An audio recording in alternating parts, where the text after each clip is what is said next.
আসসালামু আলাইকুম। যে যেখানে ভিডিওটা দেখছেন, আশা করি সবাই ভালো আছেন, সুস্থ আছেন এবং আপনার সকলগুলো ভালো আছে, সুস্থ আছে। যারা আমার চ্যানেলটাকে সাবস্ক্রাইব করেছেন তাদেরকে জানাই অসংখ্য ধন্যবাদ। আর যারা ভিডিওটি দেখতেছেন, যদি ভিডিওটি ভালো লাগে এবং আসল পালা সম্বন্ধে জানতে চান, শিখতে চান, তা আমার আমার ভিডিওটাকে লাইক দেন, শেয়ার করেন এবং চ্যানেলটাকে সাবস্ক্রাইব করে রাখেন, যাতে ভবিষ্যতে পরবর্তীতে কোনো ভিডিও যদি হয় তাহলে আপনারা দেখতে পারেন। আজকে ছোট্ট একটা বিষয় নিয়ে ভিডিও করব, ছোট্ট একটা টপিক। কিন্তু এই ছোট্ট একটা টপিকের পিছনেই এই আসিলের মুরগি পালনের সফলতা এবং ব্যর্থতা সম্পূর্ণটাই লুকিয়ে আছে। তো চলুন ভিডিওটা শুরু করি। আজকের টপিকটা সম্পূর্ণ ছোট্ট একটা বিষয়, যে আসিল মুরগির আমরা যারা পালন করি বা যারা নতুন যারা পালন করতেছেন, তারা 90% বা 90% উপরে বীজ ডিম কীভাবে পাবেন। যে বীজ ডিম পাওয়াটা একটা ফার্মারের জন্য বা একটা শৌখিন মানুষের জন্য সবচেয়ে বেশি ইম্পর্ট্যান্ট একটা বিষয়। তো অনেকেই এই মোরগ মুরগিগুলো পালেন কিন্তু বীজ ডিমগুলো পান না, যার কারণে হতাশায় ভোগেন যে এই মুরগি পালন করবো না, এই মুরগি পালন করে কোনো লাভ নেই। মানে শখটা পূরণ করতে পারেন না প্রপারলি, বাচ্চারা একটু পারেন না, বাচ্চারা করলে শখ পূরণ অলরেডি হবেই না। তো আজকে ভিডিওটা চালু করি। আসিল মুরগি যদি আপনারা 90%-এর উপরে বীজ ডিম পেতে চান, তাহলে আপনার অনেকগুলো জিনিস আপনাদের মাথায় রাখতে হবে, তাহলে আপনারা যা পারবেন, যেগুলো আমি করি। প্রথমত হচ্ছে আসিল মুরগি যখন মোরগটা আপনার 1 বছরে প্লাস হবে, 1 বছরের নিচে মোরগ ব্রিডিং করানো ঠিক না, অনেকে করায় কিন্তু ঠিক না ব্রিডিং করানোর, কারণ সব জিনিসেরই একটা পরিপূর্ণ বয়স আছে। 1 বছরের পর যখন আপনার ওর বয়স হবে তখন ওরে ব্রিডিং করতে হবে। আর ব্রিডিং করানোর আগে যখন ওর বয়স 6 মাসের মতো হবে তখনই ওকে বাদাম, কিশমিশ এই টাইপের যত আপনার প্রোটিন জাতীয় খাবার আছে ওই খাবারগুলো আপনার ওকে বেশি করে দিতে হবে, দিলে যাতে আপনার এই জিনিসগুলা আপনি ও অবজার্ভ করবে এবং ওর শরীর স্বাস্থ্য খুব ভালো থাকবে, ও ভালো ব্রিডিং করবে। তো এটা হচ্ছে আপনার খাবারটা সবসময় খেয়াল রাখবেন। আর প্রতি মাসে একটা কোর্স করাবেন, যে মেডিসিন, যেটা হচ্ছে আপনার এই কী বলে মাল্টিভিটামিনটা, এগুলো কমন থাকতে হবে।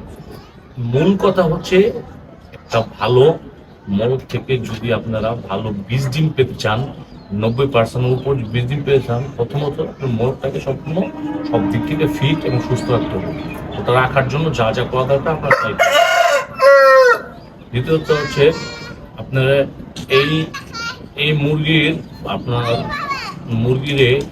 সুস্থ রাখতে হবেই, এটা একদম। আর মুরগিরও সুস্থ রাখতে হবে, কৃমি করতে হবে, কৃমি থাকলে ও মুরগি ঝামেলা হয়, ঠিক আছে। তো এখন আসে খাওয়া দাওয়াটা খুব ভালোভাবে প্রপারলি জিনিসটা দিবেন। দেওয়ার পরে তারপরে আপনার এখন আছে ব্রিডিংটা আপনার 2 প্রসেসে করা যায়। আসিল মুরগির ব্রিডিংটা মূলত 2 প্রসেসে করা যায়। প্রথম হচ্ছে আপনার হ্যান্ড ব্রিড, আর হচ্ছে আপনার ছাড়া, মানে ছাইরা দিলে যে ব্রিডটা করে এটা, আর হ্যান্ড ব্রিড যেটা করে ওটা। তো আসিল মুরগি আপনারা যদি প্রপারলি ভালো বীজ ডিম পেতে চান তাহলে হ্যান্ড ব্রিডটাই সবচেয়ে বেশি প্রপারলি করতে হয়। আর হ্যান্ড ব্রিডটা আপনার মুরগিটা শেখাতে হবে। হ্যান্ড ব্রিড যদি প্রপারলি শেখাতে পারেন তাহলে আপনার 90%-এর উপরে বীজ ডিম পাবেনি। আর যারা ছেড়ে পালন করেন তারা একটু পার্সেন্টেজ কমই পায়, কারণ অনেক সময় যে মোরগ যেখানে 4-5টা মুরগি রয়েছে এখানে একটা মোরগ, ওই মোরগ তো আর বেশি কখনো মুরগির ব্রিড করতে পারে না, যে আজকে ওর সাথে ব্রিড করলাম কালকে এরকম না। যখন ওর সামনে আসে তখনই ব্রিডিং করে, যার কারণে ওইখান থেকে আপনারা ডিমের পার্সেন্টেজ, আপনি বীজের পার্সেন্টেজটা কম পাবেন। তারপরে খেয়াল করবেন যখন আপনারা মুরগগুলো অ্যাডাল হবে, প্রাপ্তবয়স্ক হবে, তখন মুরগগুলোকে আটকে রাখার জন্য রাখবেন। যখন মুরগি ডিমে আসবে তখন শুধু ওর সাথে দিবেন, ব্রিডিং করবে, আবার সরিয়ে ফেলবে, তাহলে আপনারা নিশ্চিত হবেন যে ওর ব্রিডিংটা হচ্ছে এবং বীজ ডিমটা ভালোভাবেই পাবেন। আর সবাই চেষ্টা করবেন এই আসিল মুরগি পালন করতে গেলে বীজ ডিমটা পাওয়ার জন্য আসিল মুরগির হ্যান্ড ব্রিডটা শিখিয়ে দেবেন। যে হ্যান্ড ব্রিডটা শিখাতে পারেন তাহলে আপনারা অবশ্যই 90%-এর উপরে বীজ ডিম পাবেন।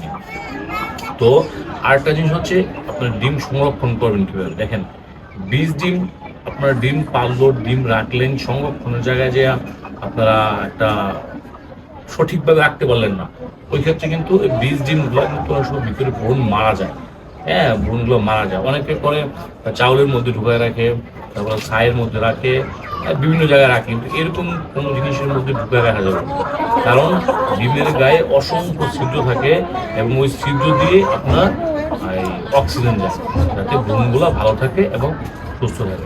তো যেখানে ডিম রাখবেন না কেন, সঠিক জায়গায় রাখবেন যে পর্যাপ্ত আলো বাতাস আসে যায়, কিন্তু টেম্পারেচার কখনোই যেন আপনার 25 ডিগ্রি উপরে না উঠে। 25 উপরে উঠলেই ডিমের ভ্রূণের ক্ষতি হয়ে থাকে, কারণ আপনার 36-37 ডিগ্রি উঠলেই ডিমের ভিতরে ভ্রূণ বাচ্চা ফুটে থাকে ইনকিউবেটরে। তো আজকে ভিডিওটা এই পর্যন্তই। যে যেখান থেকে দেখছেন সবাই ভালো থাকবেন, সুস্থ থাকবেন, এবং এই ভিডিওর নিচে আমার হোয়াটসঅ্যাপ নাম্বার দেওয়া থাকবে। আপনারা যে কোনো সময় যে কোনো প্রয়োজনে আমাকে ফোন দিবেন, আমি আমার অভিজ্ঞতা থেকে চেষ্টা করবো আপনাদের সমস্যাগুলোকে সমাধান করার জন্য। সবাই ভালো থাকবেন, সুস্থ থাকবেন। আল্লাহ হাফিজ, আসসালামু আলাইকুম।